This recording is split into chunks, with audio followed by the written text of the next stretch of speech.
Record on this computer. Bom dia, agora gravando, então vou recomeçar. Bom dia a todos, sejam muito bem-vindos. Meu nome é Duval Guimarães, eu sou o diretor de soluções customizadas aqui da EF no Brasil, do time de soluções corporativas. É um prazer ter todos vocês aqui com a gente para essa discussão e o lançamento oficial da EF English Proficiency Index de 2020, para que a gente tenha aqui um contexto de como vai ser essa discussão. Nós vamos ter uma discussão de fato bilíngue aqui hoje. Então, a primeira parte dessa discussão, nos primeiros 40 minutos, nós vamos ter uma apresentação dos resultados feita pela Kate Bell, que é a autora do estudo pela EF globalmente. Ela vai apresentar esses resultados. Eu peço que aqueles que tiverem perguntas de acordo a apresentação for acontecendo, mandem aqui na função de Q&A. Na sequência da fala dela, ela vai falar por aproximadamente 25, 30 minutos com esses resultados em inglês. Na sequência da fala dela, a gente vai ter uma sessão rápida de perguntas sobre os resultados e logo após a gente vai ter um painel com os palestrantes que eu deixo para apresentar depois, quando eles forem falar. Tudo bem? Vou mudar para o inglês agora. So I'm switching back to English. Kate, it's a great pleasure and honor for us here in Brazil to have you with us today, presenting the results of the English Proficiency Index of 2020. So I'm gonna glad to be here. Transferring over to you, so you have it. Okay, welcome everyone. I hope that everyone can follow along in English, but we are recording and we'll be able to do a replay afterwards if you need to listen to it again. I'm here to present the results of the 2020 EF EPI, the English Proficiency Index. So what is the EF EPI? It is an index that uses the results of English tests that we administer online. So it's an online English test. It only includes adults. So the people who are included in the index are all 18 or older. In the past, this report, so the report that we're presenting today, there are 2.2 million test takers included from 100 different countries and regions. The regions are Hong Kong and Macau, otherwise it's 100 countries. A little over half of the adults who participated were women, and the median age of the participants was 26. So we do tend to have a younger group of participants. That makes sense because more people who are younger are testing their English. People can find this English test online. It shows up if you search for English test. It's also the test that we use for placement in our courses, but only about 5% of the test takers are customers of EF. 95% of them are not. So it's not a test results of our customers particularly. It's just people who come, who want to test their English, know their level, and then they get included into this index automatically. If we look at the results, let's go straight to what people are interested in. Here are the results for 2020. So you can see that Brazil stays in the proficiency band, the low proficiency band, where it has been for the past few years. Latin America has improved slightly, but not very much since last year. There have been some countries that have improved and other countries that have fallen, but so Latin America's average has gone up slightly. The country that declined the most in Latin America, one of them was Mexico, and because the regional averages are weighted and Mexico has a large population, that prevented the regional average from rising as much as it did last year. Last year, the regional average rose more for Latin America.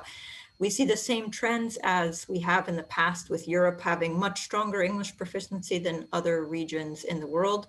It's followed by Asia, which is Asia and Latin America have very similar levels of English proficiency, as does Africa.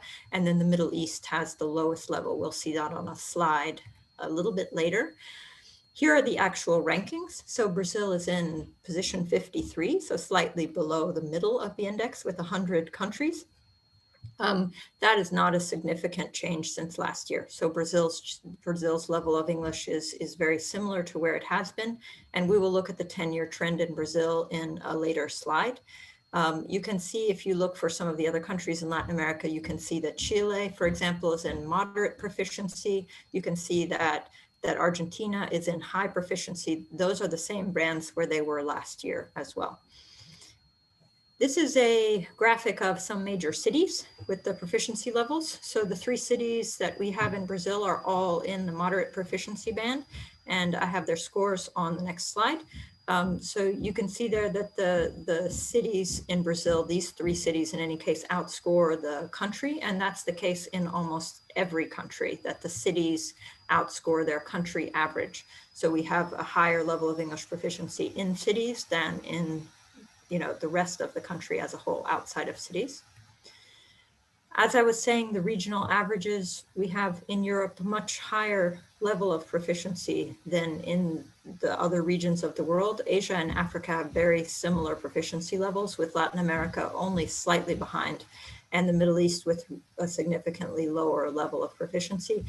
This is not a major change since last year. It's very similar, but Asia dropped very slightly this year and Europe rose very slightly. And so you can see that we actually have a gap here with no regions in the moderate proficiency band.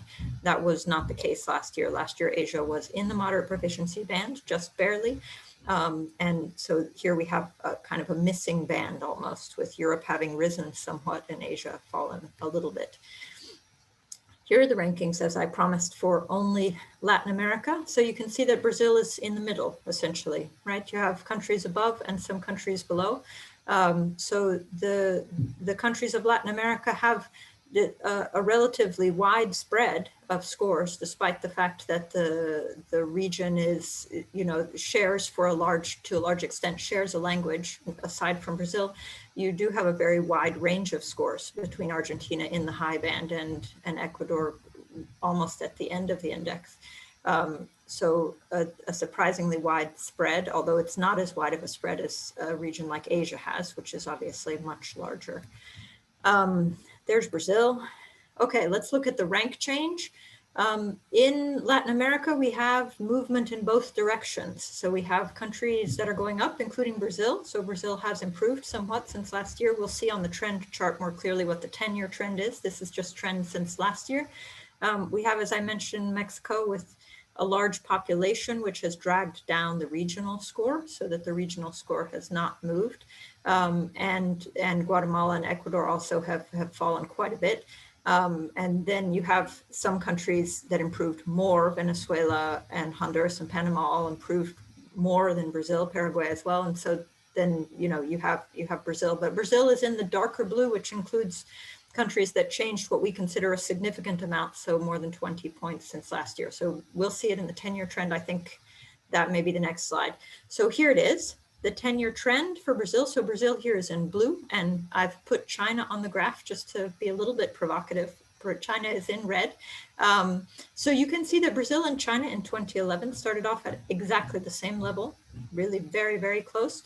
There's been, they remained more or less at the same level without a lot of movement up until 2017. And then you can see in the last 3 years how China has really, risen, and Brazil really has stayed at a very similar level year after year. So with a drop and then a rise again. So Brazil is back to where it was in 2017, basically. Why does the score fluctuate like this? I mean, obviously it's in part because we don't control who takes the test. So we do get slightly different samples of people every year.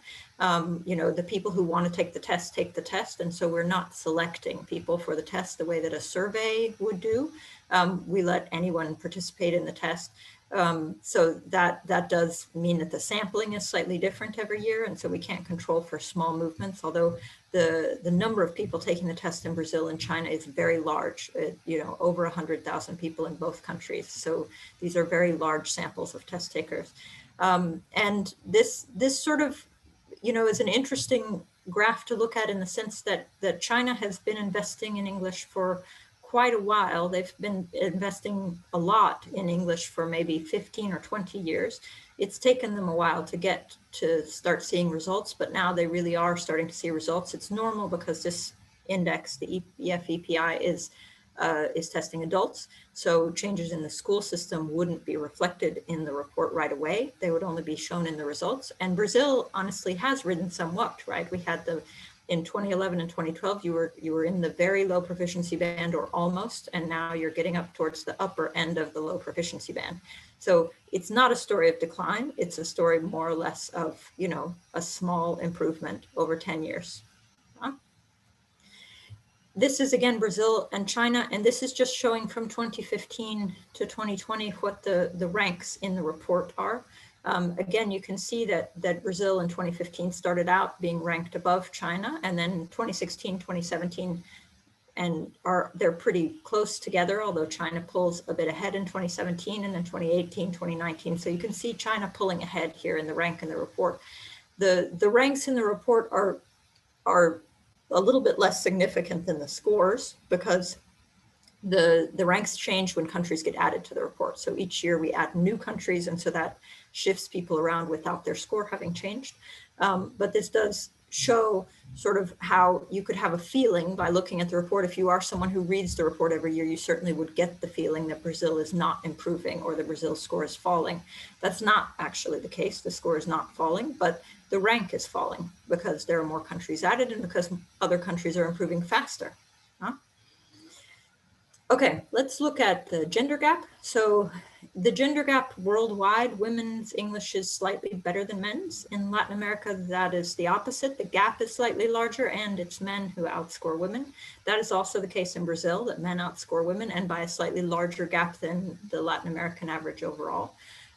That's not, I mean, there are countries outside of Latin America where men outscore women, but it is a slightly inverted trend. And I don't know enough about the educational outcomes in Brazil to be able to speak to that specifically, if men are more likely to go on to higher education or they're specializing in different types of subjects than women.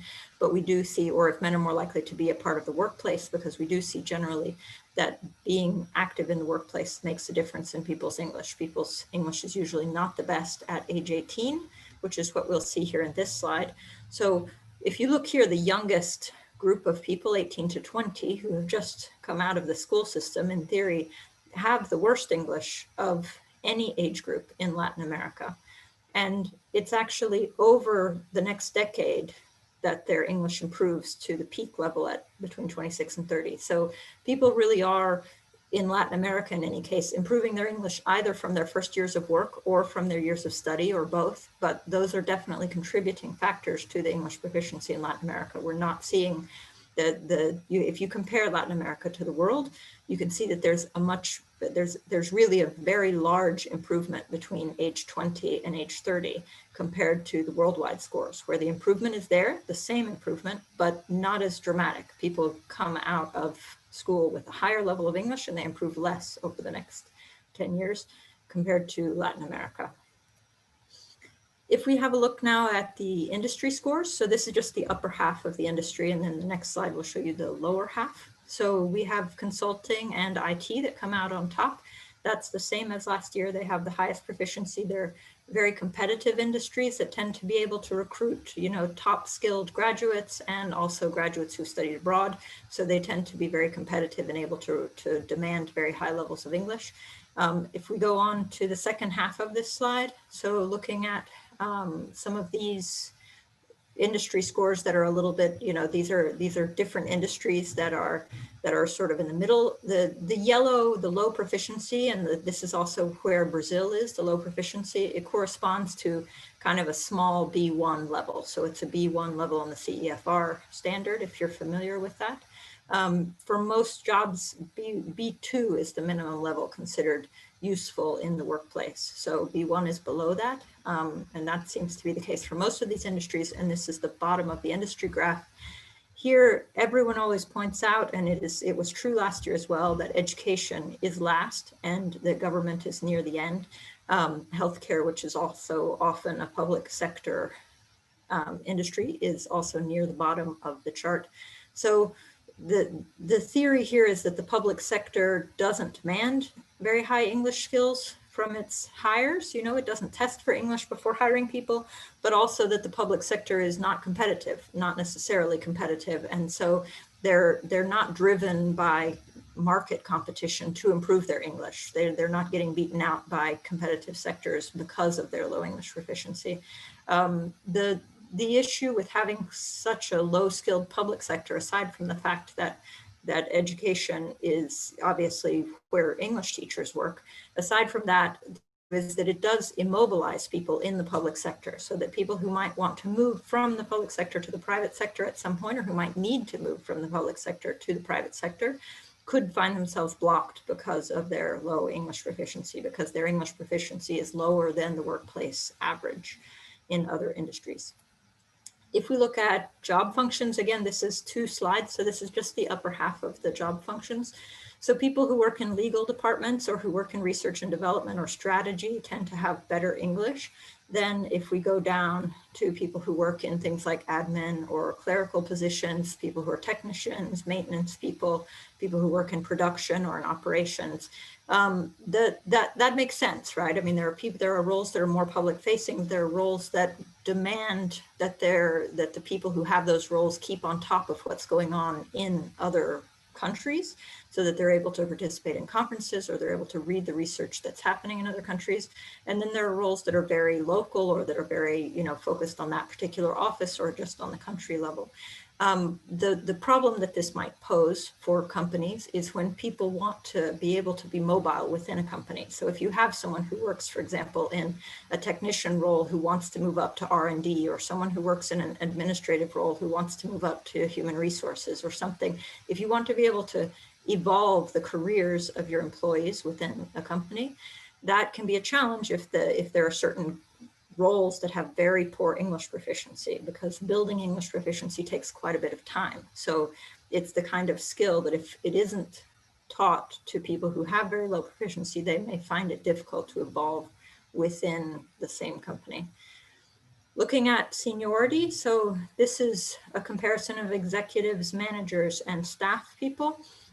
The trend worldwide is that managers have the best English, and that's been the case in previous years. In Latin America, that is also true, but barely so. So in Latin America, it's managers and staff people who have very similar levels of English, and it's executives that have the lowest level of English.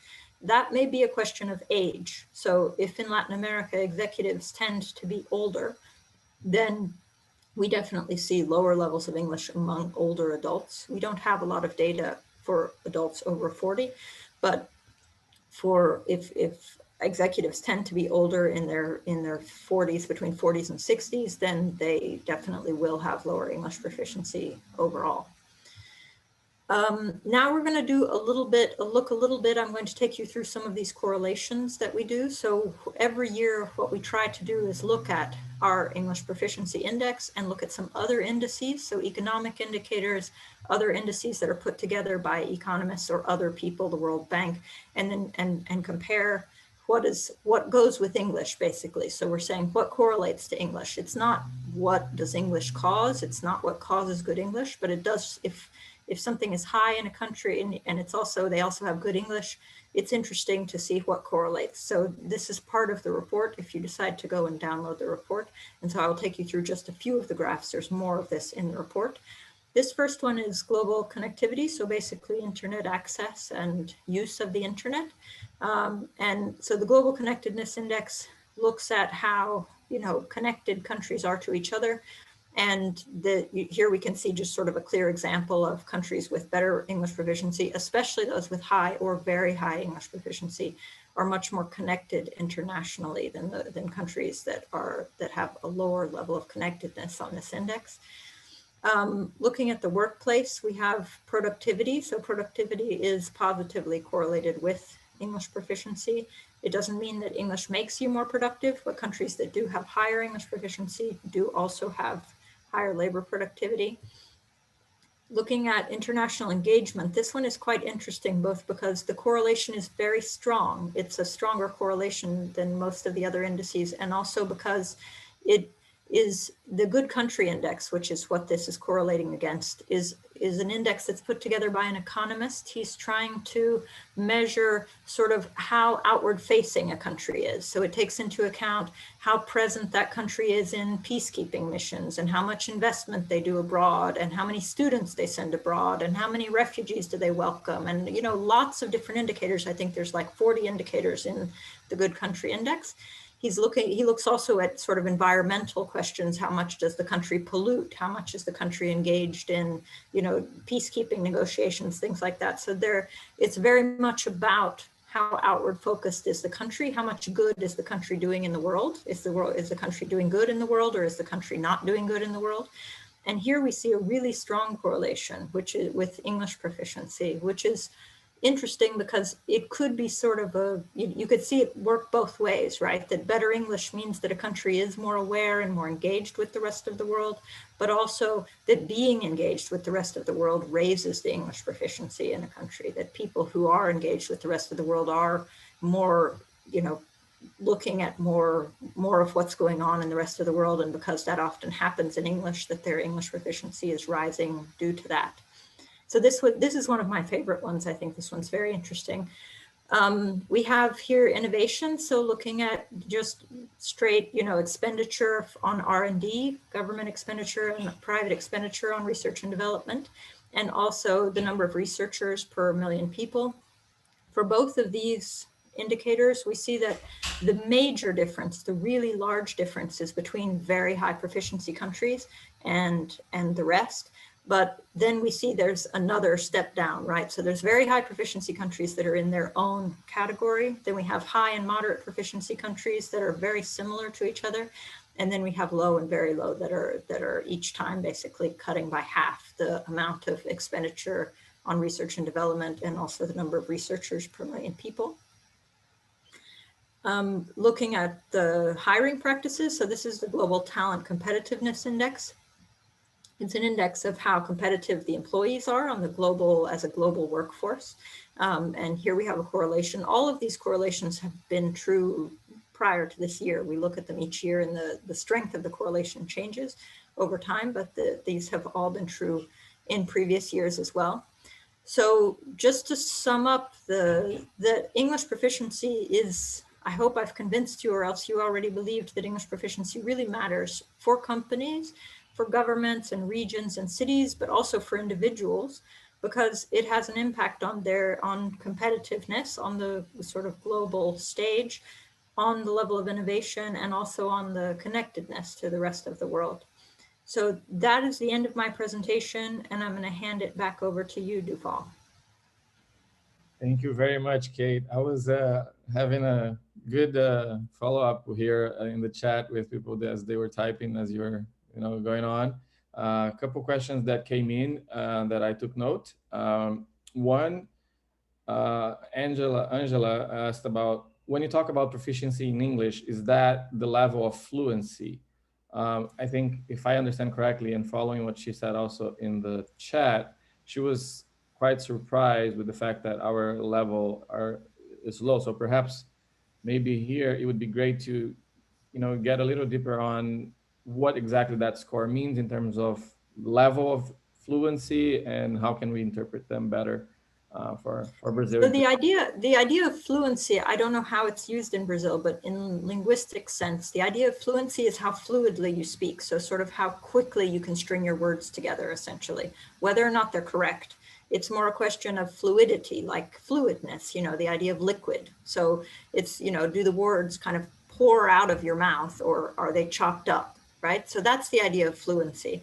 And fluency, people at a very low level can have very high fluency, right? Even someone who has like maybe an A2 level, a sort of elementary level, can have a high degree of fluency. If you think of someone, for example, maybe people who've lived in Brazil for a long time, who speak Portuguese really badly, but with a lot of confidence. So they just speak it, even though there's tons of mistakes and they don't conjugate their verbs, and the past tense and the present tense are mixed together, but they just speak fast. They're used to speaking, they're speaking and speaking. They would have a high degree of fluency, but a low level of proficiency. So what this test is measuring is accuracy, essentially. There is no spoken test. This is a reading and a listening comprehension test. So there's no test of fluency in that sense in this, included in this index. We're not measuring how well people speak English. We're measuring how well they understand spoken English and how well they can understand written English. So it's only the receptive skills that are included in this test. And why is that? It's because the test is automatically corrected, right? So it's a multiple choice type of test.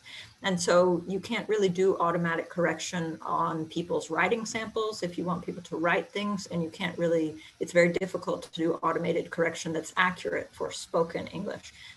Because this is a free test and it's automatically corrected, it doesn't measure productive skills, speaking and writing. It only measures listening and reading comprehension. So people can have the impression that they speak very fluently. They can have the impression that they can work in English, but the fact is that when they're reading or when they're listening, they're not able to understand everything, even if they think they can understand it. When they choose the answers, when they listen to the text and choose the answers in the multiple choice, they're misunderstanding things. So part of the limits of language learning is that you often don't know what you don't know, right? I mean, you can have the impression that you understand a lot and actually you're missing a lot, or the impression that you're speaking well and actually you're making lots of mistakes. You don't know what you sound like to other people. So that's one of the limits inherent in foreign language learning. But this really isn't a measure of fluency in the sense of how sort of fast and fluidly can you speak English. It's a measure of accuracy. How accurately can you understand spoken English? Can you get the correct message when you're listening to a recorded text? And how accurate is your reading comprehension when you're reading a text? Can you understand what is being said? Okay, and I think that if I understand her correctly, I think this is great. And then what I think is maybe another point that she's bringing up here, reading what she was saying in the chat, it's also about, does that score correspond to a specific CEFR level, right? So I think that's the question. Yeah. And how do we contextualize that, given a broader context of who takes the test and whatnot? Yes, so the CEFR levels, this EFEPI scale is on 800 points, and there's 100 points for each CEFR level. So there's with sort of the 0 to 100 being below A1, and so you can't count that low level. It's inside of the report. If you download the report, you can see a chart that shows you how they match up. But it's basically 200 to 300 is A1, and then 300 to 400 is A2 or something like that, or maybe I'm 100 points off. I think I'm 100 points off. So it's 100 to 200, 200 to 300. It maps up to the CEFR. What we've done for the report itself is that we have had to subdivide some of the CEFR bands. So we've had to cut them in half, because the reality is that the majority of countries have either a B1 or a B2 level. And it wouldn't make a very interesting report if we just said, okay, half the countries have B1 and the other half have B2. And then we have like this tiny number that are below B1 and this tiny number that are above B2. So we subdivide B1 and B2 into two separate groups. So basically what you have is anyone below B1 is going to be in the very low proficiency band. And then, B1 is cut in half, so it's low and moderate. And then B2 is also cut in half. Great. That's all in the report. It's in the methodology section at the back of the report if you download it. Perfect. Because that also taps into the question that came in earlier. Mario was asking about, I couldn't quite understand exactly how he framed it. And I asked him, if he was trying to ask about the representative samples and how we do that and so on. So I think that kind of taps into that. But if you want to explain that a little further for people who might not. Sure. This is definitely not a representative sample. We don't try to do representative sampling, and we don't honestly know enough about our test takers to be able to do representative sampling. You need to know things like their, what their socioeconomic level, what their level of education is. I mean, to be able to do that, you would need to know a lot more about the test takers than we do. So most of the data we collect about the test takers is anonymous. As I mentioned, most of them are not our customers, and we don't ask necessarily to get any type of contact information. So we often just know the things that are here in the report, what is their gender, what city do they live in, and then we have their scores, those types of things, their age. But we certainly don't ask anything about level of income, level of education. So we wouldn't be able to do that even if we wanted to. There are survey-based English level questionnaires that go around sometimes, like Europe does one where they ask people what their level of comfort is in English or what their level of comfort is in Spanish and what they think their level is. And those tend to be done on a group of maybe 1,000 people who have been sampled as a representative sample. Our technique is very much just to let everyone take the test. We calculate a score. any bias that is there is probably there every year. You wouldn't expect the bias to be very different every year. So as a comparison year over year, it should be very similar. As I said, Brazil has a huge number of test takers. We have really, really large data samples from Brazil, but yes, it is not representative, and we certainly don't claim that it is. Great, Kate. And then there's a question, nice question here from Wellington. He's asking why the Netherlands are on the top of the ranking for many years in a row. What are they doing there? So the Netherlands has been on the top last year and this year, but they kind of switch around. They're always in the top 5, but it's not always the Netherlands. It's first. Sometimes it's Sweden. Sometimes it's Norway. I can't really explain what the Netherlands is doing particularly, except for that they have a real culture of English speaking. I mean, everyone speaks English there. They start English at a very young age in school. Adults work in English. Children see that adults are speaking in English. You know, the politicians make speeches in English when they appear in front of public bodies. You know, I mean, there's no dubbing of any kind of TV or movies. You know, I mean, I don't. They is speaking English for them is just as sort of normal of an expectation for all adults as it is, you know, to be able to read in Dutch. I mean, they just teach it as if it's a core skill, right? Like literacy or like numeracy, they just treat it as if it is a core skill that everyone is going to get to this high level. And there isn't probably one thing. I mean, you can't say this is the thing that they're doing. They're, you know, using this particular textbook or they're doing this particular thing, but they certainly in all of the countries in Scandinavia and in the Netherlands, they have this sort of attitude that English is very much just a normal part of, like a normal skill, that all adults will attain a high level of English in the same way that they will know how to read or ride bike or whatever else. The other thing that we should point out, I mean, obviously about the Nordic countries, is that they have a real head start. They started teaching English in a very serious way much earlier than the rest of Europe, and certainly much earlier than Latin America. So, you know, we are talking about adults here. We're talking about adult proficiency, and it takes a long time to change adult proficiency levels because, you know, you change the school system and then you have to wait 20 years or something before you really see an impact in the adult population. So the Nordic countries and the Netherlands all have been teaching English as, you know, a foreign language since the 1950s. They've had English in their school system for a really long time. So they do have a big head start in the time sense, you know, that they've had already a couple of generations of people who've gone through a school system where English was taught from a young age and it's a core skill. If you compare that to lots of countries like, you know, France or Spain, they started teaching English in primary school in like 2010 or something. I mean, they didn't start nearly as early. And I think that's the case in Latin America as well, although there may have been schools that were teaching English. It certainly isn't the case that all schools are teaching English, or that they're starting young, or that they're using communicative methods, or that there's a lot of hours. You know, I mean, I think we have much better specialists here to talk about the Brazilian school system afterwards. But the fact that the Nordic countries started much earlier is, you know, a real difference in terms of their adult proficiency level. Perfect. 3 more questions came in. One very quickly. How many people answered the test? And then it's from somebody anonymous. And then on top of that, and related to that, can we compare it to other tests like TOEIC, TOEFL, and so on? So I think that answers both questions here from Fernanda and from this anonymous person. How many people, and can we compare it to other tests?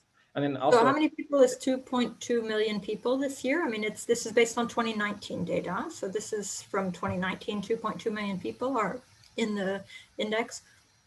And then TOEIC and TOEFL, yes, there's a very high, I mean, if I didn't show you here a correlation between TOEIC and TOEFL in the EF set, but there's a good one. I mean, there's a good correlation, a strong correlation, similar to these other indicators that TOEIC and TOEFL scores correlate very strongly to this index. They correlate, we have a couple of academic papers on the EF set website that show, you know, how well people who take both the TOEIC and the EF set, or both the TOEFL and the EF set, their scores correlate very, very highly. You know, they're like 98% of the time they're placed in the same proficiency band on the CEFR scale.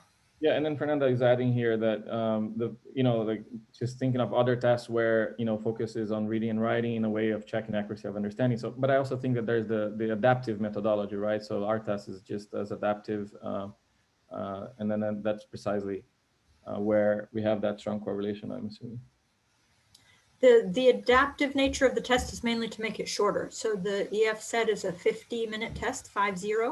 And the TOEIC and TOEFL obviously are much longer, but they include all 4 skills. So reading, writing, speaking, and listening. But even if you cut them in half, they're maybe a 2-hour test. So they spend about an hour per skill.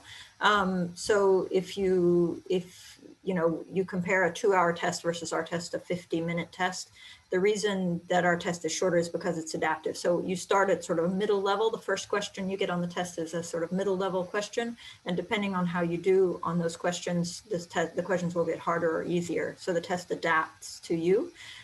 It means that in 50 minutes, we can give a very accurate score for people at the A1 level, but also for people at the C2 level. And many people not surprisingly, but many people who take the test and then post on LinkedIn almost always say, wow, that test was really hard. And it's because the test gets harder and harder. If you're doing well, the test just keeps getting harder. But we also test lots of A1 and A2 people, and the test goes down to asking you, like colors and numbers and things that are very basic so it really depends on, it adapts to your level based on how you're doing. Yeah, and just one final question on the proficiency correlation and so on.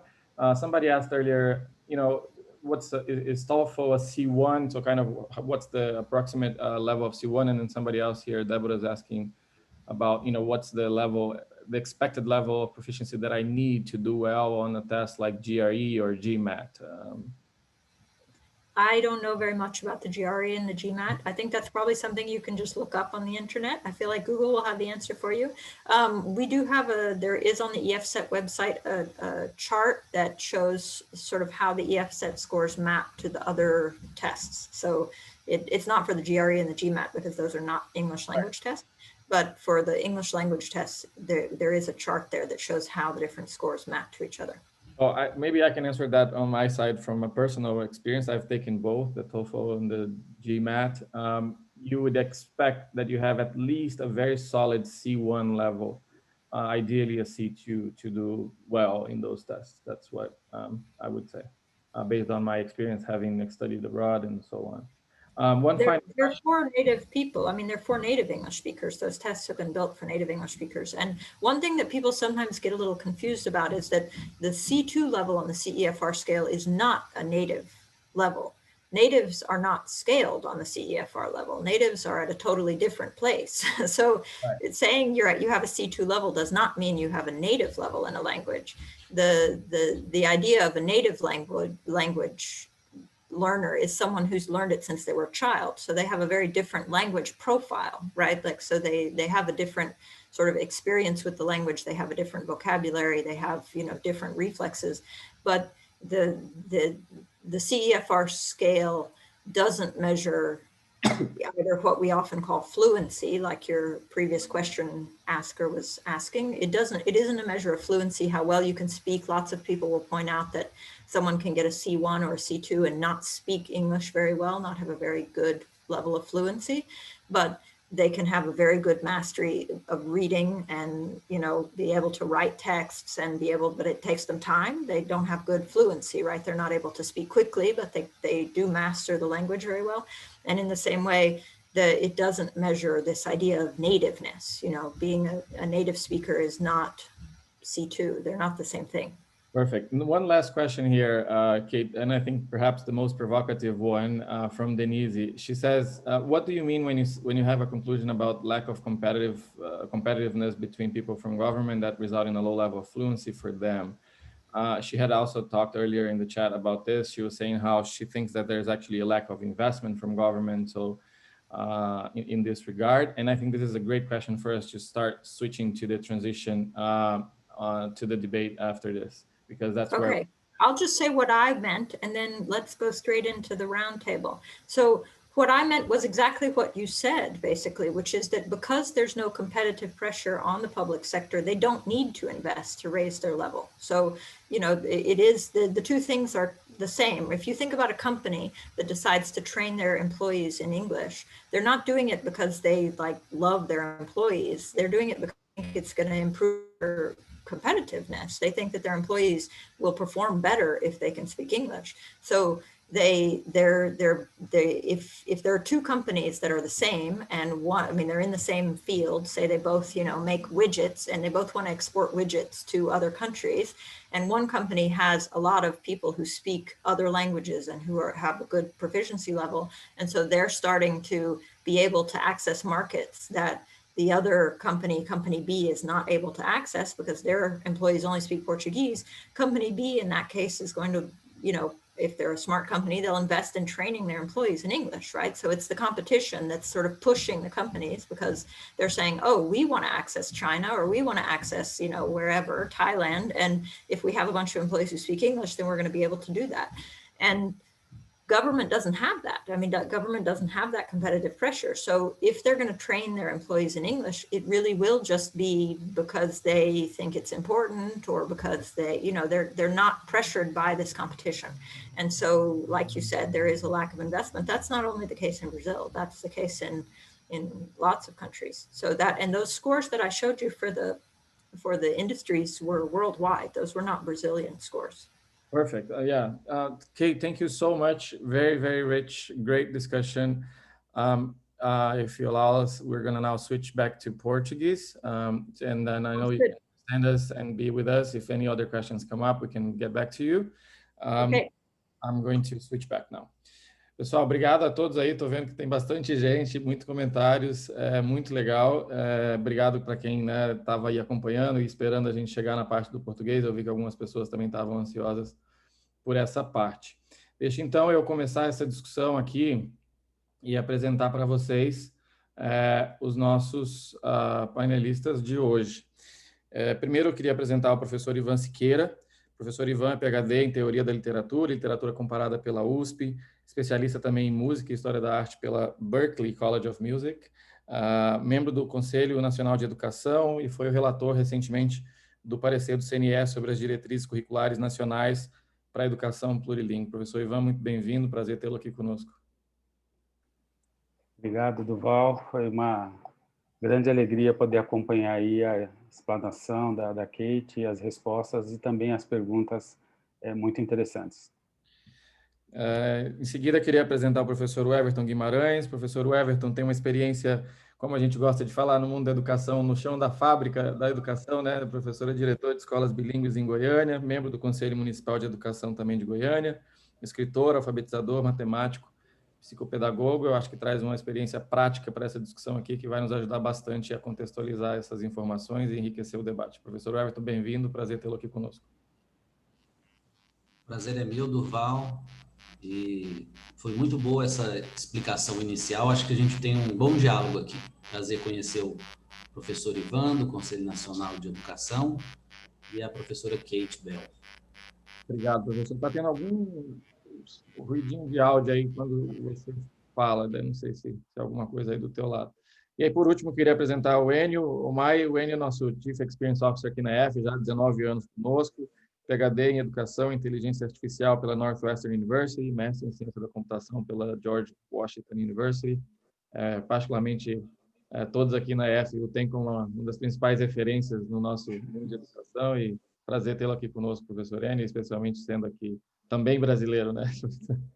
Prazer é meu. Estou conectando com vocês aqui da Suíça, mas sou brasileiro, coração é brasileiro. E quando eu vejo esses dados, eu sempre comparo com o que está acontecendo no resto do mundo, mas torcendo pelo Brasil, né? Então, prazer.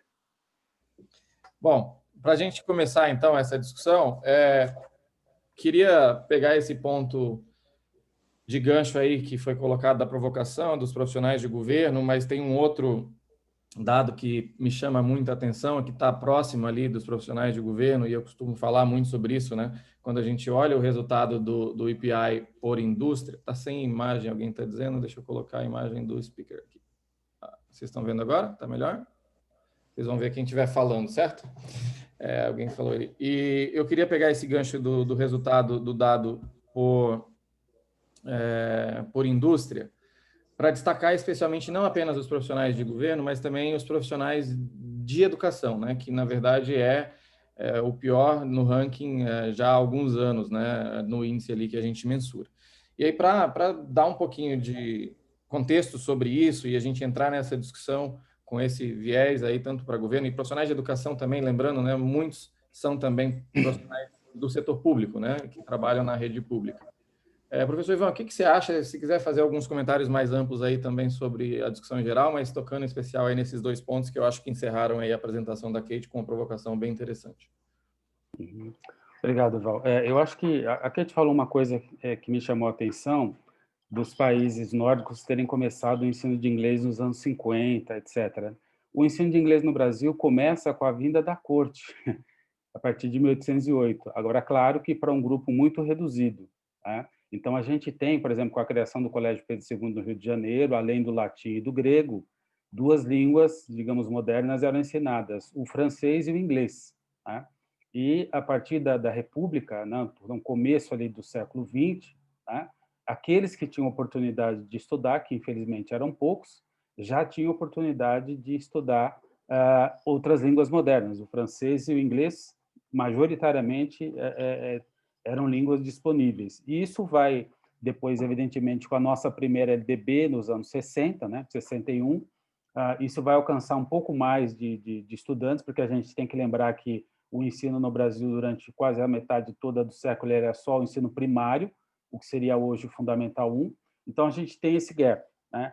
Em relação a essa questão da proficiência, investimento, tanto na iniciativa privada quanto no setor público, as pessoas têm a mesma origem, elas vêm do Brasil, o mesmo país.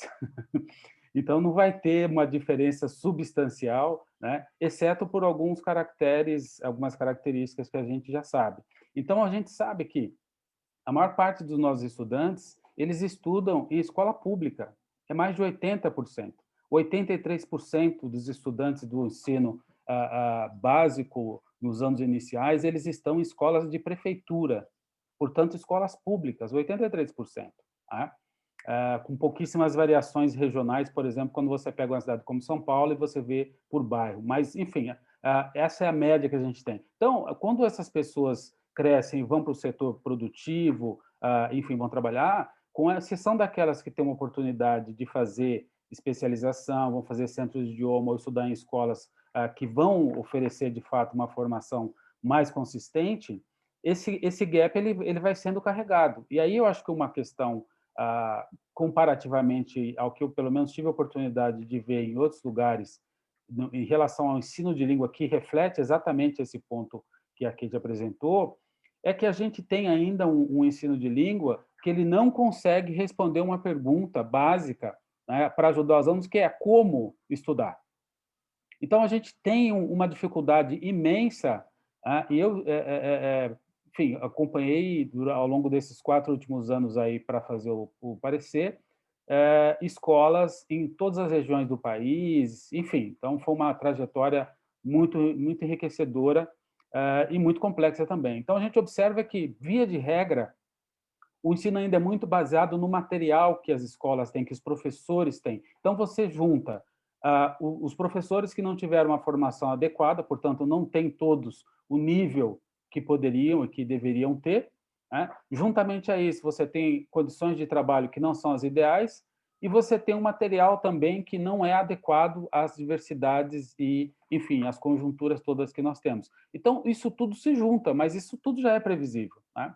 Mas um aspecto que me chama a atenção dessa dificuldade, eu digo que algumas coisas elas são possíveis de serem solucionadas individualmente ou conjunturalmente, desde que você tenha informações na idade certa e que você possa aplicá-las. E um gap que me parece que é profundo na nossa maneira de ensinar é exatamente o aluno não conseguir ter a independência porque ele não aprende como ele pode, por exemplo, como é que ele estuda a aquisição de vocabulário, como é que ele melhora o seu desenvolvimento. Ele não sabe como fazer isso. E muitas vezes ele passa anos fazendo cursos em institutos, etc., e não aprende, né? E o declínio da sua aprendizagem se verifica rapidamente. Então, acho que esse é um ponto que a gente pode refletir um pouco mais depois.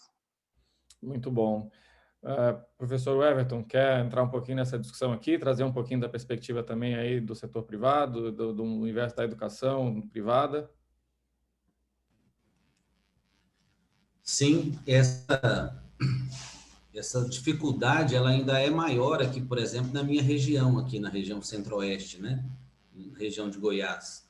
Você vê que os índices estão melhores em Brasília, São Paulo, Rio de Janeiro, mas aqui em Goiânia, por exemplo, esse movimento das escolas bilíngues é bem recente, de uns 15 anos para cá.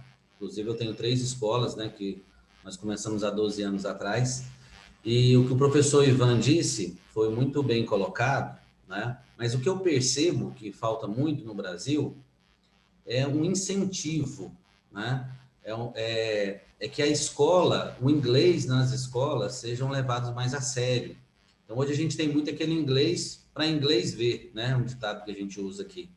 Mas você tem, na maioria das escolas, aqui em Goiânia, por exemplo, o primeiro contato da criança com o inglês é aos 7 anos, e ele vai ali até o final do ensino médio, com uma aula de inglês por semana, com um professor que não é um professor fluente no inglês. Por exemplo, meu pai, né, eu sou de família de educadores, meu pai foi diretor de escola pública, minha mãe, meu pai foi professor de inglês, né? E meu pai não fala nada inglês, meu pai não sabe nada de inglês e foi professor de inglês. Eu fico imaginando o que os alunos aprenderam.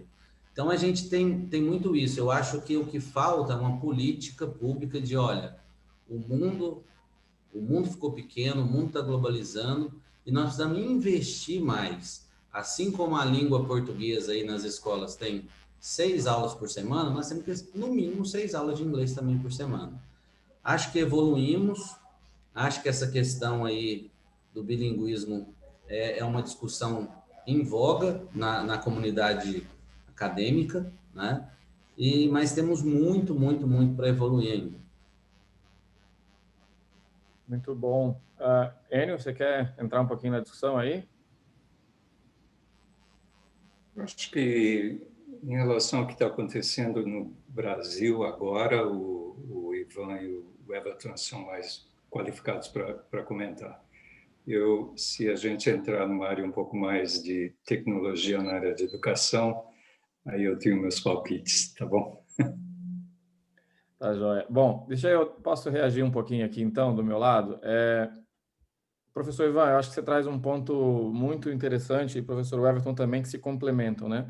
Primeiro, 83% dos alunos estão na rede pública, isso é historicamente, né? O inglês já é ensinado obrigatoriamente como disciplina no Brasil há algumas décadas, e, no entanto, a gente segue com resultados aquém do ideal, ou seja, tudo bem, podemos questionar se a carga horária é ideal ou não é ideal para o aprendizado de um novo idioma, mas claramente não é apenas a questão da carga horária, ainda que, obviamente, maior tempo de estudo também resulta em melhor resultado, né, e aprendizado. Mas a eficácia necessariamente não pode não estar atrelada somente à questão da carga horária. E aí eu acho que a gente entra num ponto, e aí o professor Everton trouxe o exemplo, né, do pai aí que foi professor, que é dos professores mesmo, né, e muitas vezes eu falo muito sobre isso. A gente, obviamente, é quase que consenso universal que toda a resolução de política pública passa necessariamente pela formação continuada dos professores e na base também, na origem, para que esses professores cheguem na rede pública melhor capacitados. Mas quando a gente já tem um cenário em que a gente já tem centenas de milhares de professores no país, em que a gente já sabe que esses professores são oriundos do mesmo sistema público que hoje não consegue formar os seus alunos, ou seja, eles também não tiveram a oportunidade de aprender adequadamente quando eles passaram por aquele sistema. Alguns, obviamente, de maneira heróica, etc., conseguem buscar ali e tal, mas quando a gente olha para o todo, em grande escala, em grande volume, a gente sabe que tem um problema estrutural ali para ser resolvido. Então, a gente tem que ter talvez um pouco mais de cuidado, né, de não apontar o dedo, e eu não estou dizendo que ninguém aqui está fazendo isso, estou falando de um debate amplo como um todo, não apontar o dedo para o professor como culpado, mas olhar para ele como a solução, na verdade, desse desafio que a gente tem aqui. Porque a gente precisa estender a mão para esse professor, dar a ele a oportunidade de fato aprender, né, da melhor forma possível, com qualidade adequada, para que aí sim ele consiga replicar isso nas nossas redes. E aí podemos aqui chamar outros pontos. Tem várias perguntas chegando, eu já trago mais, mas quem quiser rebater, fiquem à vontade. Não, eu acho que está correto, né? E também vendo aqui algumas das perguntas, não é possível a gente apontar um único ponto, como a professora Kate disse em relação, por exemplo, ao Netherlands, lá, a Holanda, né? Os Países Baixos. A gente tem um conjunto de problemas. A educação brasileira, de um modo geral, ainda que ela tenha melhorado em vários aspectos, por exemplo, na inclusão, se a gente verificar que há 20, 30 anos a gente tinha 70% apenas dos estudantes na educação básica e agora a gente está com próximo de 95, 96, ou seja, quase alcançando a universalidade. Então, a gente melhorou em alguns aspectos, mas no que diz respeito à qualidade propriamente, ainda não.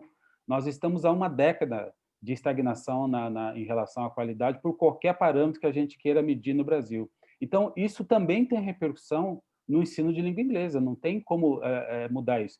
E a questão da política pública, ela tem as características que nós temos.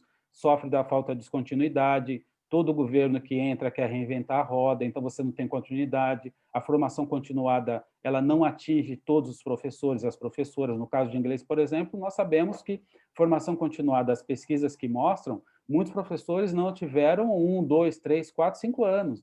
Ou seja, ficaram simplesmente com base naquilo que tiveram na sua formação e no seu próprio investimento. Então, não há uma política consistente, sistemática, para a gente poder melhorar os resultados. Então, eu acho que vão se juntando os problemas, as dimensões. Você tem uma dimensão da formação que não forma adequadamente. O professor de inglês, de um modo geral, como a gente sabe, ele sai da universidade sem ter fluência e proficiência em inglês, as duas coisas. Né? Não sai com a formação que deveriam ter. Então, quer dizer, a formação também não dá conta. E aí, obviamente, ele encontra situações de trabalho que não são as mais favoráveis. Então, o ciclo ele permanece. As políticas públicas também não têm conseguido nem melhorar consistentemente a formação inicial e menos ainda a formação continuada. Os materiais também não são... Então, assim, você tem um conjunto de problemas. Mas, do ponto de vista dos alunos, eu dei aula na educação básica e dou aula no ensino superior. E eu verifiquei essa transição, verifiquei e verifico, né? Dos estudantes que terminam a educação básica em 2 gerações, porque eu já sou professor há 20 anos, então verifico isso há 20 anos. Quando os alunos saem da educação básica e vão para o ensino superior, eu verifico, pelo menos os que foram meus alunos, houve uma melhoria, mas essa melhoria ela é muito seletiva e eu estou numa universidade pública de elite. Tá? Então, eu sei disso, mas eu dei aula em escola pública periférica, então eu verifiquei ao longo de 10 anos uma melhoria nas habilidades dos estudantes. Mas quando a gente olha para o Brasil, como foi colocado, né? A gente tem situações muito díspares. Então, de fato, falta tudo isso que a gente falou. Falta política pública e falta política pública com continuidade. Nós não fizemos o 100, mandamos 100 mil, o Políticos Sem Fronteiras, lá, 100 mil. Qual foi o retorno que nós tivemos desse investimento do ponto de vista da melhoria, do aprendizado, do inglês, para desenvolvimento do país, etc.? Nem existe esse estudo. Então, falta um conjunto de ações para a gente poder ter essas melhoras mais consistentes, a exemplo da China, como o estudo mostra. Né? Professor, eu gostaria de adicionar aos comentários do professor Ivan, sobre um ponto de vista internacional, e falar sobre o que essa estrutura que aconteceu na Rússia e de uma certa forma, na China. Na Rússia, um estado, uma parte do país, Tatarstão, que deve ter aproximadamente o tamanho de Minas Gerais. O ministro da Educação e o presidente de Tatarstão decidiram treinar 3.400 professores em inglês para melhorar o nível deles, porque quando a gente fez o teste, a maioria não seria qualificada para estar ensinando inglês. Então, nós treinamos 3.400 professores através da nossa metodologia online, mas o que fez a diferença foi que o governo impôs a seguinte condição: você vai ter que atingir nível 10, nós temos 16 níveis, você tem que atingir nível 10 até o fim do primeiro ano. Se você não atingir, você não tem emprego, não como professor de inglês.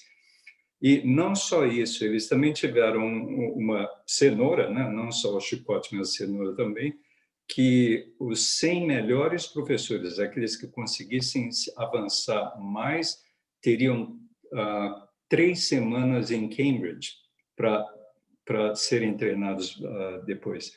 o impacto que aquilo teve na competência dos professores foi incrível. Foi um dos melhores projetos que a gente se envolveu no mundo. E isso, no ano seguinte, a gente viu o impacto que aquilo teve no teste que a população de Tatarstan fez num teste nacional que eles têm de inglês. Então, o professor Ivan está muito certo sobre a necessidade de uma estrutura que suporte não só os professores, mas a consequência disso e a continuidade desse esforço.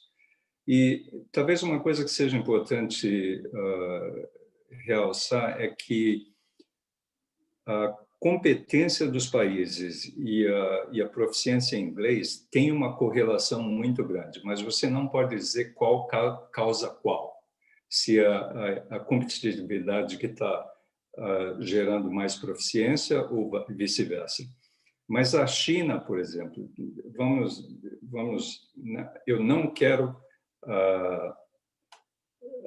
dar a entender que é uma relação causal, mas a China, que começou a participar de um comércio internacional de uma forma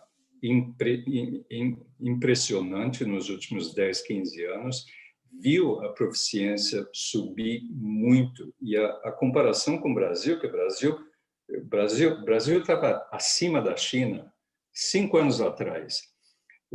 Em termos de ranking, o Brasil estava 6 níveis mais alto do que a China, e hoje a China está 14 níveis mais alto do que o Brasil. Isso em termos de competitividade relativamente um ao outro. Então, você pode, por um lado, dizer que não, mas é que a China começou a se envolver no comércio internacional, mas, por outro lado, para se capacitarem a participar de um comércio internacional, eles tiveram que aprender inglês. Tiveram que, apesar do relacionamento entre Estados Unidos e China, que tem sido historicamente problemática, eles tiveram que aceitar o fato de que a língua global para comércio e negócio e relações internacionais é inglês. Eu acho que o professor Ivan está muito certo, e mesmo no contexto global. Excelente. Professor Everton, você quer entrar um pouco aí na discussão? Sim. O que eu penso vou repetir uma frase que eu disse aqui mais anteriormente, né? O inglês, ele ainda não é levado a sério como precisava, tanto na rede pública quanto na rede privada. Eu sou diretor de escola, proprietário de escola há 26 anos. E duas disciplinas que nunca são, assim, pelo menos aqui em Goiânia, tão incentivadas, é o inglês e a educação física. Sabe? A gente tem as escolas privadas aqui muito focadas em preparar o aluno para passar para a medicina, e a gente ainda não abriu a mente, né, que o mundo ficou pequeno. Então, eu acho que sim, nós precisamos de uma política pública que ela vai estar voltada, né, para essa questão da formação dos professores. Nós enfrentamos uma dificuldade tremenda aqui numa escola bilíngue como a minha, porque eu tenho que ter um professor fluente em inglês e que seja bom de matemática. Ele precisa conseguir explicar a matemática do jeito que o vestibular vai exigir dele, mas como ele fazer isso em português e inglês? Então, você não tem esse profissional. Então, eu reconheço que o Brasil tem evoluído, tem melhorado, subimos no ranking, mas ainda temos muito que subir. E isso vai depender muito dessa política de incentivo, principalmente, na minha opinião, como alfabetizador, um incentivo da língua inglesa na educação infantil. Né? Então, você tem uma lacuna ali você tem uma fase até os 7 anos de idade, que é onde o cérebro mais assimila conhecimento. E, por exemplo, aqui na nossa cidade, em Goiânia, de 0 a 7 anos, a criança nem contato com a língua inglesa ela tem na rede pública, por exemplo, e na maioria das escolas privadas. Então, eu acho que o grande problema ele envolve formação de professores, metodologia, carga horária e incentivo, né? Mas, apesar de tudo isso, eu vejo que nós estamos no caminho certo. O professor Enio disse que ele é especialista em, se eu entendi, em tecnologia, né? Então, a tecnologia, ela ajudou muito isso, porque a tecnologia envolve muito a língua inglesa, né? E outro fator também, apesar de todos os males que aconteceu na pandemia, o que eu percebi com a pandemia é que a escola ficou online. Então, a gente se envolveu mais com tecnologia e a gente abriu o coração mais para aprender online. Então, eu vejo que muita gente no Brasil que tem essa proficiência no inglês, ele se virou nos 30, aprendeu sozinho, não foi na escola, ele fez um curso de inglês, ele fez um intercâmbio, e agora ele tem essa grande oportunidade de aprender pela internet. Eu acho que a internet é uma força muito grande para que a gente possa avançar, né, nessa proficiência no inglês. Aulas online, né, existem muitos métodos aí que podem contribuir positivamente para isso. Eu acredito que, nesse aspecto, por incrível que pareça, a pandemia vai acabar nos ajudando nesse sentido. Professor, perfeito. Eu estou lendo aqui, tem várias perguntas que entraram aqui, muitas trazendo para essa conexão da tecnologia e de como que essas escolas podem aperfeiçoar ou mudar o sistema. O momento que a gente vive hoje, eu acho que, obviamente, ninguém gostaria de ter uma pandemia para a gente ter que testar novas formas de ensino, né?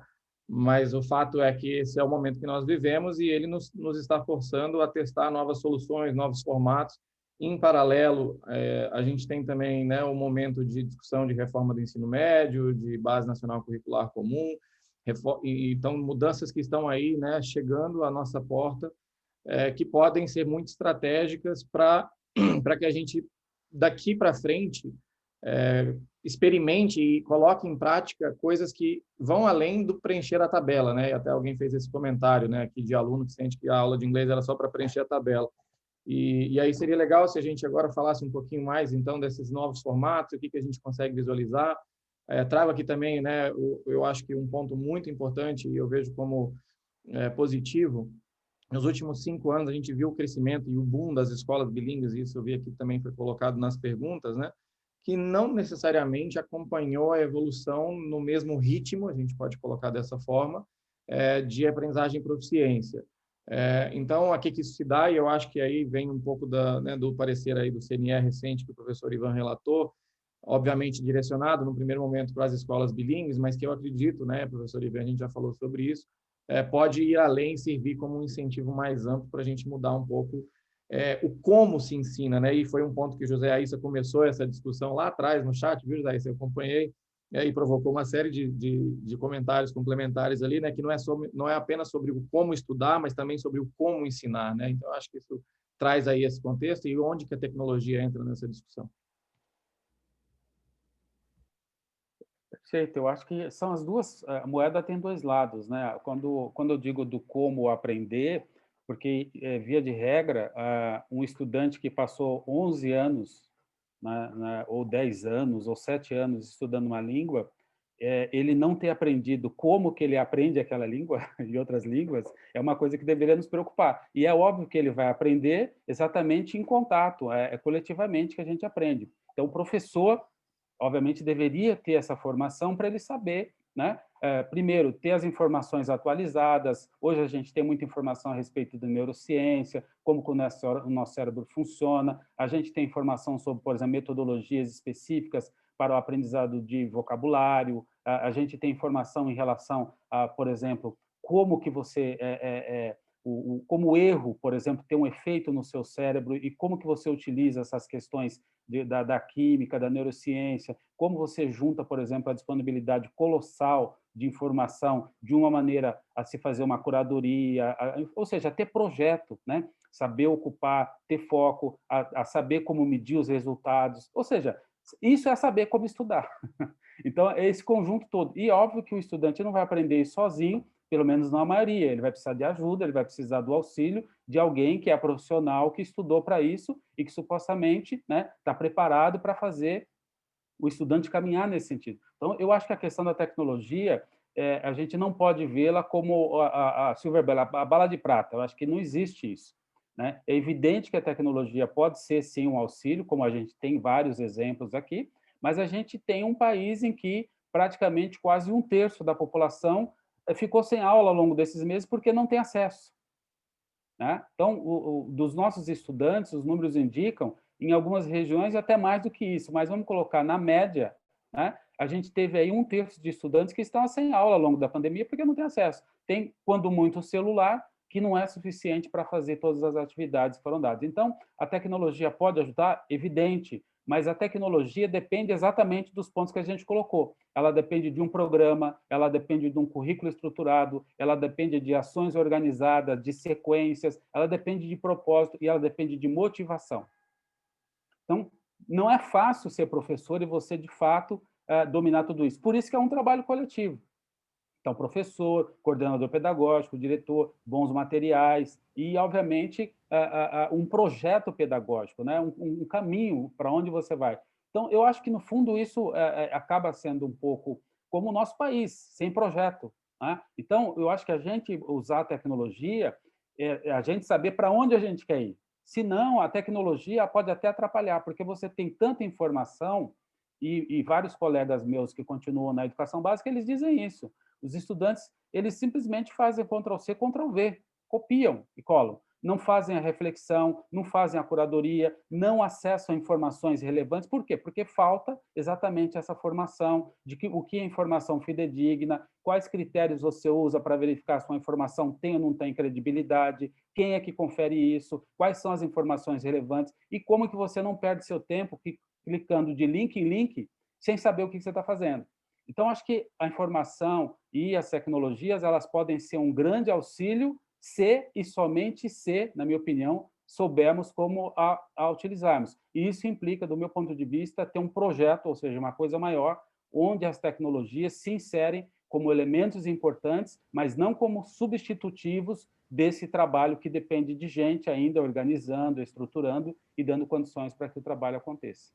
Professor, se eu puder só complementar antes de transferir aqui uma outra pergunta para o professor Everton, eu acho perfeita a colocação, eu acho que tem um outro aspecto que talvez esse momento atual tenha nos feito olhar um pouco diferente para a tecnologia, e ele também à vontade para complementar aqui, é a gente ter a conexão humana por meio da tecnologia, né? Porque eu acho que o conceito de tecnologia, ele naturalmente vem muito solitário, né? Ele é muito tecnológico e pouco humano, então eu acho que a gente já tem visto aí uma série de soluções e de iniciativas e metodologias que permitem conectar por meio da tecnologia, com acesso e tudo mais, né, a permitir a conexão humana e uma experiência de imersão ali na aprendizagem que pode ser também bastante interessante. Olha, dois comentários, um em como e outro em quando. A EF é uma companhia que é focada em imersão, mas pessoalmente, eu fui lavar prato nos Estados Unidos quando estava com 18 anos e aprendi mais inglês do que em 18 anos de estudo no Brasil. E a parte importante do como, que é uma área que o professor Ivan está se referindo, tem muito a ver com o lado comportamental das pessoas. Então, o fato de que a gente está num contexto onde todo mundo fala inglês, se eu não falar inglês, eu não sobrevivo. As pessoas vão pensar que eu sou ignorante, eu não vou conseguir ganhar dinheiro, não vou conseguir fazer nada. O impacto que essas forças sociais têm no comportamento da gente faz com que a gente se decida, então, a aprender a língua. Mas foi uma experiência difícil, mas aquilo abriu portas para mim, que eu voltei para o Brasil, fiz universidade, aí voltei para os Estados Unidos para fazer pós-graduação, trabalhar na IBM, na Apple. Então, aquilo, para mim, abriu o mundo. O problema é que a porcentagem o número de pessoas que têm a chance de ir para o exterior, para uma experiência de imersão desse tipo, é muito baixa. Então, o que a gente começou a pensar 20 anos atrás foi que um dia a gente talvez possa usar a tecnologia para trazer um pouco daquela experiência para as pessoas que não podem ir para os Estados Unidos lavar prato ou ir para a universidade, ou seja lá o que for. E eu acho que a tecnologia está começando a capacitar isso agora. Mas, mesmo que a gente consiga trazer através de VR, através de AR, através de inteligência artificial e tudo, uma experiência de imersão, quando a gente faz isso é muito importante, porque uma pessoa como eu, que agora, na idade que eu estou aprendendo alemão, eu vejo a diferença entre eu e meu filho, que está aprendendo alemão de uma forma muito natural, na imersão dele, e eu, que tenho que, I have to know how to learn. Eu tenho que saber como aprender. Mas essa é a minha profissão, então eu uso tudo que eu posso para aprender inglês, para aprender alemão, e tem muita tecnologia que me ajuda. YouTube é a mais simples delas, que eu escuto filme, documentários, aulas de alemão em YouTube. Mas para uma criança, o que o professor Ivan falou é muito certo, que você tem que ter um contexto, você tem que ter a seleção do conteúdo que os estudantes vão se expor. Na China, por exemplo, nós criamos isso aqui, we call it Study Buddy. It's a smart speaker. E a gente dá isso para o aluno, e a intenção é de trazer um pouquinho mais de inglês para a casa deles, porque eles vão para a aula, estudam inglês por 90 minutos durante a semana, voltam para casa e passam 1.100 minutos sem inglês nenhum. Então, o que a gente fez foi, será que a gente pode dar um bonequinho desse aqui que conta uma história em inglês na hora de dormir? Se a mãe fala, está na hora de escovar o dente, aí ele canta uma canção em inglês. Brush, brush, brush, brush, brush, brush. E, então, a ideia é de trazer um pouco de inglês para o dia a dia da criança, porque quando a gente começa a aprender inglês é muito importante. E se a gente puder trazer um pouco de inglês para a vida de crianças no Brasil, a aprendizagem vai ser muito diferente. Mas o resultado da experiência que a gente teve com isso foi que, se os pais não se envolverem, se os professores não se envolverem, a criança não quer nem saber. Quer dizer, a estrutura que é necessária tem muito a ver com a área comportamental do ser humano. Então, o design dessa experiência tem que levar em conta o lado humano, como você também está falando, Duval, e não só de tecnologia, apesar de que tecnologia, sem dúvida, pode abrir muitas portas.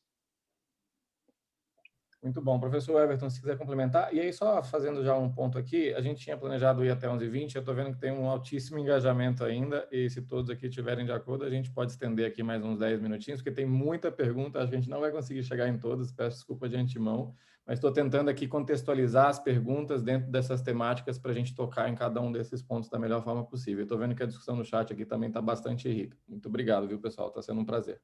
Professor Everton. Então, é tão amplo esse diálogo, né? Mas o professor Enio disse bem, o que acontece? A gente tem vários mundos dentro desse mundo, né? Eu vou dar um exemplo claro aqui da minha cidade. Então, por exemplo, atualmente agora, eu estou trabalhando num projeto do Grupo Alphaville para nós abrirmos uma escola bilíngue internacional que a mensalidade vai ser R$6.000. Essas crianças que entrarem nessa escola, eles não vão ter esse problema, porque assim, qual a melhor forma de se aprender inglês? Em loco, lá lavando prato, né, igual o professor Enio disse, fazendo um intercâmbio, estudando numa escola internacional, no país lá de origem, essa é a melhor forma, mas a maioria dos brasileiros não vão ter essa condição. Segunda melhor forma seria estudar numa escola de alto padrão bilíngue, que a maioria também não vai ter condição.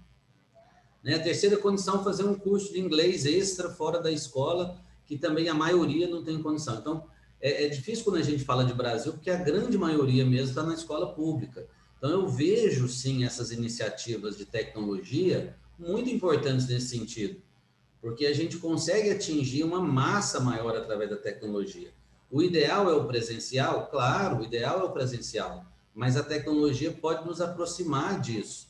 E tudo vai envolver isso que o professor Enio disse, a família, o professor, a metodologia, envolver a criança, o aluno, né, nesse contexto.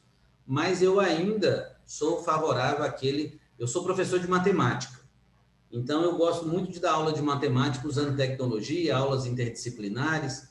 Então eu acho, por exemplo, que a EF, né, não é fazendo merchandising, mas o curso da English Live que eu faço, inclusive, eu acho incrível como ele consegue fazer uma metodologia onde eu consigo aprender melhor do que quando eu fazia o curso aqui presencial. Então, eu acho que nós vamos ter alunos e alunos, famílias e famílias, contextos e contextos, mas no balanço geral, eu acho que a tecnologia, ela nos ajuda muito nesse avanço na proficiência da língua inglesa. Muito bom. Deixa eu fazer para tocar em alguns pontos aqui que eu acho que a gente ainda não abordou e que vieram aqui nas perguntas.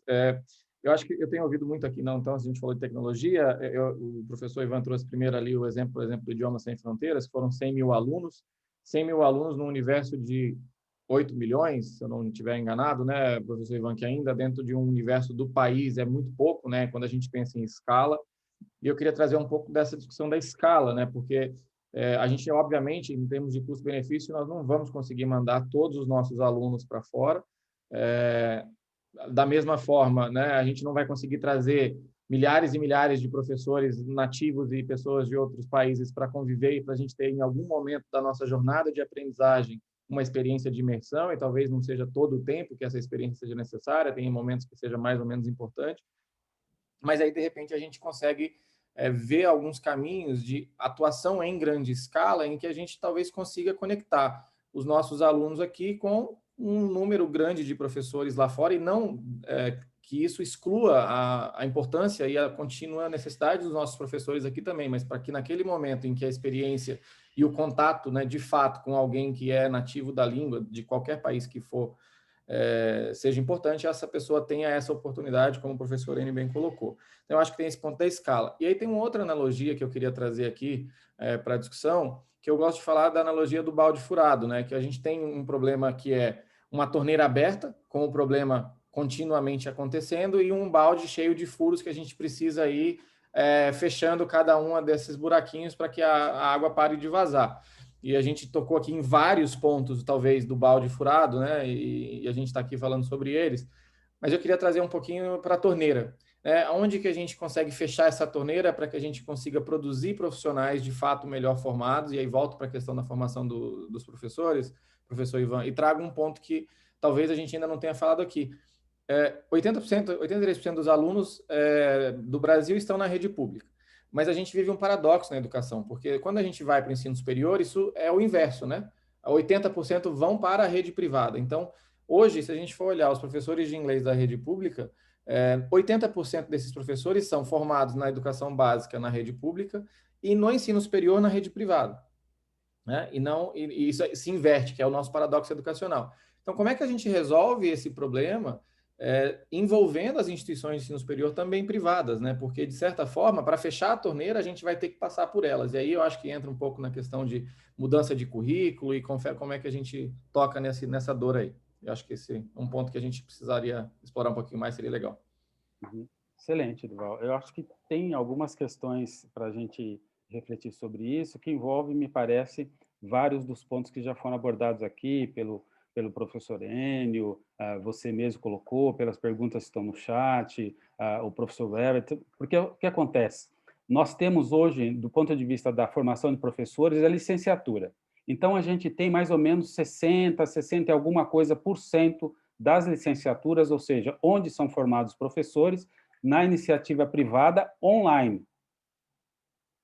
Então, esse é o dado que a gente tem no Brasil, né? Nós temos, do ponto de vista de formação de professores, algo em torno de 62% a 65%, que vai variar a depender da licenciatura, mas licenciatura, então, é majoritariamente da iniciativa privada e majoritariamente online, né? Então, EAD. Esse é o dado que a gente tem. nós temos, na outra ponta, 35 milhões, mais ou menos, de estudantes na educação básica no Brasil. Esse talvez seja o maior patrimônio que qualquer país possa ter, um número gigantesco, né? Esses milhões que nós temos de jovens. Então, na verdade, falta a gente juntar todas essas pontas. O que o professor Enio falou a respeito da China, que eu acompanhei um pouco, né, expressa bem isso, mas, por exemplo, o que o Peru fez? Tá? O Peru também enviou um contingente de professores para estudar fora, né, e quando esses professores voltaram, eles passaram a ajudar a disseminação do conhecimento que eles absorveram lá. Então, você precisa ter... Todos os países que eu conheci que conseguiram melhorar no inglês, todos eles, invariavelmente, têm o quê? Um programa nacional. Não dá para fazer sem isso. E um programa nacional, ele inequivocamente, ele precisa do quê? Atingir a formação dos professores inicial, a formação continuada, e ele precisa manter isso. E óbvio, né? Quando você fala da formação dos professores, a inicial e a continuada, é porque você está exatamente preocupado com o quê? Com o resultado do trabalho dos professores, né? Então, a gente tem no Brasil esse cenário. A universidade pública, ela tem um número pequeno, comparativamente, né? Das licenciaturas, ela tem um número pequeno, ao longo desses últimos 30 anos ela perdeu, mas o problema é que dos professores formados em licenciatura, a qualidade é muito ruim, é muito aquém daquilo que é necessário. Então, a gente teria que, primeiro, e para estancar o balde, como você disse, nós teríamos que imprimir qualidade e não aceitar que uma pessoa esteja formada sem ter condições de exercer minimamente aquilo para o qual, supostamente, ela se formou. Então, esse seria um primeiro passo. Para isso, a gente teria que exigir padrões de qualidades que a legislação já coloca, mas que não são cumpridos necessariamente, na formação inicial. Isso também significaria o quê? O professor Enio colocou, motivar que os bons alunos se interessassem pelo magistério. Porque também, se você começa com os alunos que não são exatamente aqueles que têm mais facilidade, que têm mais, etc., você também já tem um gap aí. Então, você teria que, primeiro, motivar os bons alunos para irem para o magistério, né? Ter um programa, um projeto, né? E, obviamente, estancar, não permitir que instituições que não oferecem um curso de qualidade continuem a fazê-lo. E, obviamente, aqueles que já estão formados, que já estão aí, que a gente tem a gente vai ter uma mudança grande nos próximos 15 anos, né, de um percentual grande de professoras e professores que irão se aposentar. Então, é uma chance também da gente fazer uma virada na formação, se fizermos bem feito. Tá? Então, em síntese, é a gente fazer aquilo que os países fizeram. O que a China fez, o que o Peru fez em certa medida, o que a Colômbia fez, o que a Argentina fez, o que o Uruguai fez. Um conjunto de ações que envolve a formação inicial, formação continuada, o que o professor Enio diz, quer dizer, você ter critérios, né, de exigir, mas também premiar as boas ações. E no caso do Brasil, a gente tem um fator que a gente não falou aqui, mas que é problemático, nós somos uma federação única no mundo, onde você tem a legislação federal, você tem estadual e municipal, as três, uma brigando com a outra. Então, além disso, a gente tem esse outro problema. Então, no federal fala A, o estadual fala B, o municipal pode falar C. E aí, como é que fica? E os cidadãos moram em cidades e estudam majoritariamente na educação infantil e nos anos iniciais, e em prefeituras em grande parte do país. Então, esse digamos, é o emaranhado de problemas que a gente precisaria lidar no Brasil para fechar esse balde. Impedir que as instituições que formam mal continuem a fazê-lo, e oferecer, simultaneamente, programas de capacitação, os bons professores continuarem trabalhando, e, no limite, a gente teria que colocar barreiras para aqueles que não têm efetivamente condição de atuar, não atuar. No limite, a gente teria que estabelecer metas e prazos. Olha, a partir sei lá, 1 ou 2, 3 anos, se você não atingir um percentual X de proficiência, isso, porque aí você teria uma motivação junto, mas com condições também, né? Motivação financeira, motivação de condições de trabalho, porque tem que ter as duas coisas, me parece que a gente não tem nenhuma nem outra, né? Se exige muito do professor, mas quando eu era professor na educação básica, eu verificava o que era dado de formação continuada, o que era dado de materiais, quase nada. Então, a gente precisa juntar esses dois polos aí para a gente poder, de fato, começar a fechar esses buracos aí e muitas coisas que podem ser feitas que a gente não faz, que outros países fazem, que eu vi no chat. Por exemplo, Portugal, na Suécia, em vários países, eles não dublam os filmes, eles têm vários programas, por exemplo, de educação infantil em que as crianças tomam contato com a língua inglesa. A gente não tem isso para todas as crianças. Nós não temos incentivo como esse aplicativo que o professor Enio mostrou. Nós não temos nada parecido com isso e a gente só não faz isso porque a gente não quer. Então, tem várias ações que não dependem da gente mudar todos esses problemas estruturais. E, infelizmente, várias dessas ações possíveis, elas não acontecem em todo o país, elas acontecem em alguns lugares. Você mesmo fez trabalhar com a comunidade aqui em São Paulo. Então, a gente tem ações pontuais, só que elas não são estruturais para a gente poder colher os benefícios de programas estruturais que envolvem exatamente políticas públicas, envolve políticas de fomento e envolvem cobrança e também incentivos para quem trabalha corretamente. Perfeito. Só um pontinho só, se eu puder complementar, que eu acho que talvez, e um pouco do que essa discussão, a gente, olhando para ela como um todo, né? Para a gente conseguir solucionar qualquer coisa, a gente primeiro precisa reconhecer que temos um problema, né? E muitas vezes a gente prefere não reconhecer que temos um problema. Então, e quando eu falo isso, eu estou pensando necessariamente, por exemplo, quando a gente fala de formação continuada, eu normalmente escuto formação continuada e todas as discussões nesse sentido. Primeiro que normalmente elas não tocam no tema do idioma, elas são muito mais voltadas para uma discussão mais de formação pedagógica, do como lecionar, né? E eu acho que no idioma em particular, a gente precisa também, e talvez não especificamente somente em idiomas, tá? Mas em particular na questão do idioma e no inglês em especial, reconhecer que nós não sabemos ainda inglês o suficiente para ensinar da melhor forma possível.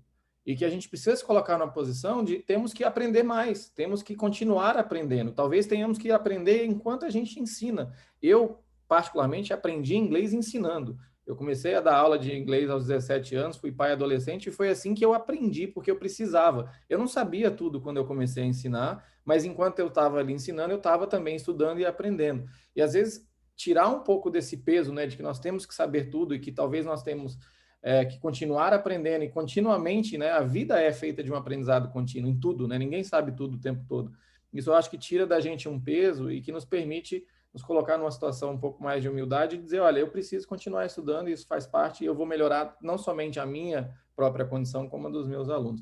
Queria entrar já nas considerações finais, tem muitas perguntas e eu fiquei muito feliz aqui com o engajamento, pessoal. Acho que a gente pode continuar mais meia hora de debate aqui, mas em respeito ao tempo dos nossos convidados, fechar com as considerações finais aqui para cada um. Professor Everton, se quiser começar e fechar um pouco aí da sua visão final. Professor Ivan foi muito assertivo, né, na última fala dele, e isso que ele disse não é só para o inglês, né? Eu, por exemplo, sou professor de matemática. Matemática também é um problema sério no nosso país, né? Então, eu quero concluir a minha fala dizendo que eu acredito que a gente precisa ter uma política pública que incentive o inglês desde criança. Eu sou alfabetizador, o meu foco é principalmente na educação infantil. Eu acho que no Brasil a gente tem uma política educacional errada na educação infantil, de não escolarização.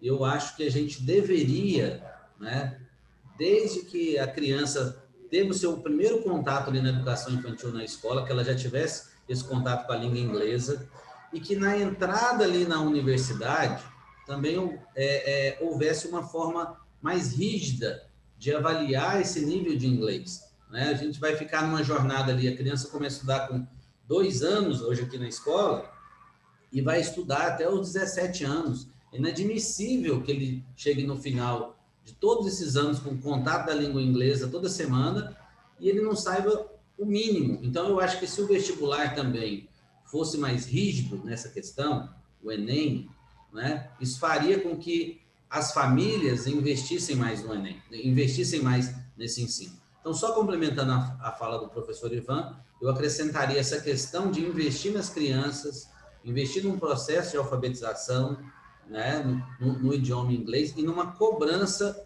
ali no final da educação básica, na entrada dele na universidade melhor. Professor Enio, quer falar? O professor Ivan, na sequência, fique à vontade.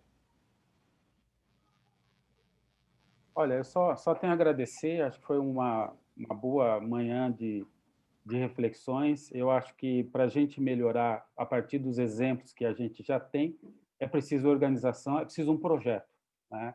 E me parece que nós não temos ainda um projeto, a gente tem esforços, né, de várias pessoas, de vários professores, de várias professoras, mas eu não vejo ainda, como membro do Conselho Nacional da Educação e como professor, há 20 anos, eu não vejo um projeto claro onde as partes se conectam e formam um todo, ou seja, um projeto implica em ponto de partida, em ponto de chegada, os esforços necessários e tudo que a gente conhece.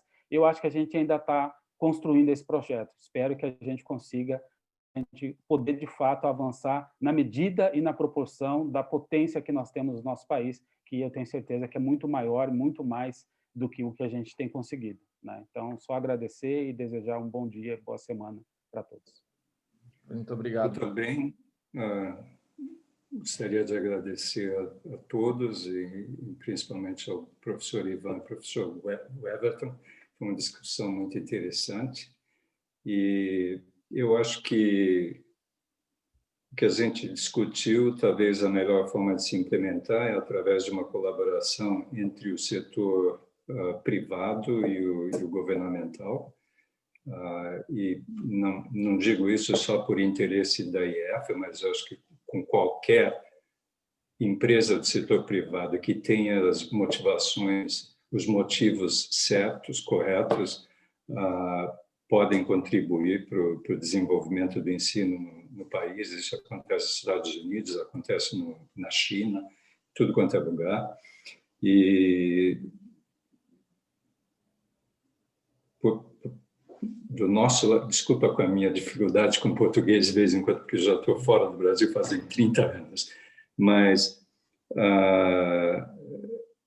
do nosso lado, o que a gente puder fazer para ajudar, para mim seria um prazer pessoal muito grande poder contribuir, seja com benefícios para a empresa ou não. Eu acho que isso é secundário.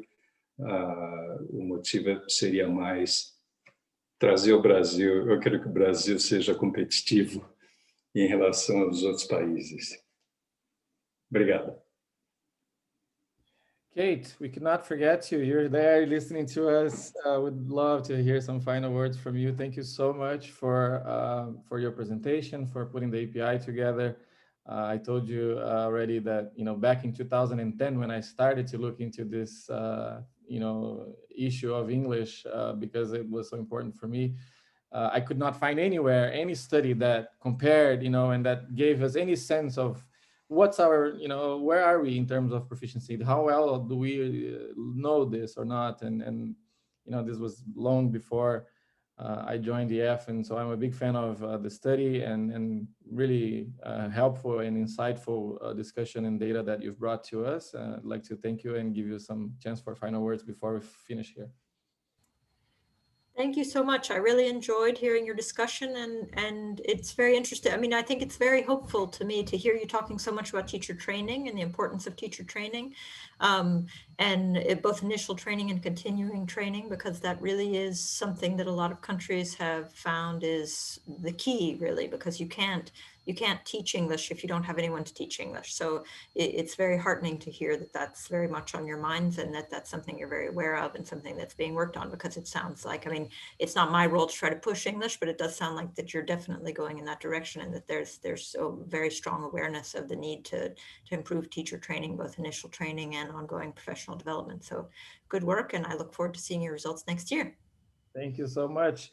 Pessoal, muito obrigado, prazer imenso. A gente ainda está aqui com bastante gente conectada, sinal que eu acho que a discussão foi bem produtiva e rica.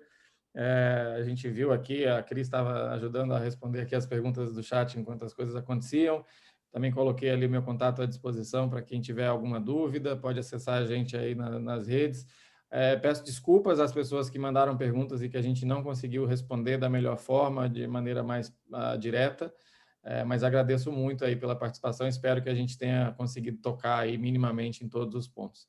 Obrigado, professor Ivan, professor Val, desculpa, eu queria só, como teve muitas perguntas no chat, eu queria brevemente, muito rápido, apresentar quem somos e deixar os nossos contatos para poder entrar em contato. Então, pessoal, muito bom dia. Foi um prazer participar desse painel. Meu nome é Cristiane, eu sou Country Manager da IF para o Departamento de Cursos de Idiomas no Exterior. Trabalho nessa indústria há mais de 15 anos e um painel como esse, eu acho que ele dá o motor para a gente seguir os próximos 15, né? Assim, o desafio é gigante e cheio de desafios, mas com muita emoção, eu acho que também no caminho. Então, eu queria brevemente explicar aí o que foi, quem é a IF, quem está por trás desse estudo. Quem está por trás desse estudo é a Kate, maravilhosa, que a gente teve o prazer de tê-la disponibilizando o seu tempo para fazer a sessão do Brasil. Mas a IF, ela foi fundada há mais de 50 anos, com a missão de abrir o mundo através da educação. Hoje somos líderes mundiais em educação internacional e ensinamos milhões de estudantes a aprender idioma na forma mais rápida e eficaz. Então, os nossos programas eles vão desde o ensino de idiomas no exterior, para todas as idades, ensino médio no exterior, os programas de au pair, que nós aqui temos uma divisão que chama Cultural Care, uma universidade de negócios, que é a Hult International Business School, soluções corporativas de treinamento de idiomas para as empresas, e a IF English Live, que é a maior escola de inglês online do mundo. Então, nós somos 55 mil funcionários, movidos pela paixão de mudar o mundo. Nascemos na Suécia e hoje estamos em mais de 120 países e com 50 escolas e escritórios aí espalhadas pelo mundo. Então, assim, esse é o nosso drive, esse é o nosso DNA, a nossa essência. Então, estamos aqui super dispostos a ajudá-los. Tive muitas perguntas em como fazer o teste, como é que é. Então, para a aplicação do teste de maneira particular ou dentro de uma escola ou de uma escola de inglês, pode me contactar diretamente. Toda a parte que for de governo, empresa, soluções para empresa, o Duval está aqui também para continuar auxiliando vocês. E tudo que for com relação, dúvidas sobre... que ficou, a gente não teve a oportunidade de responder aqui durante o painel, fiquem à vontade, porque a gente faz questão de ter esse retorno com vocês sobre as respostas. Então, gente, é isso, basicamente, cristiane.bianco@ef.com e duval.guimarães@ef.com. Somos os dois contatos aqui, pronto para ajudá-los. Muito obrigada por tudo, foi um prazer enorme. Kate, Enio, professor Ivan, professor... O Everton, obrigada. Realmente foi incrível ter vocês aqui com a gente nessa linda manhã. Obrigado, Cris. E Duval sem R, viu, pessoal? Todo mundo me chama de Durval, mas é Duval. Um abraço, gente. Até mais. Vou parar aqui a gravação. Um abraço, obrigada. Até mais. Um abraço a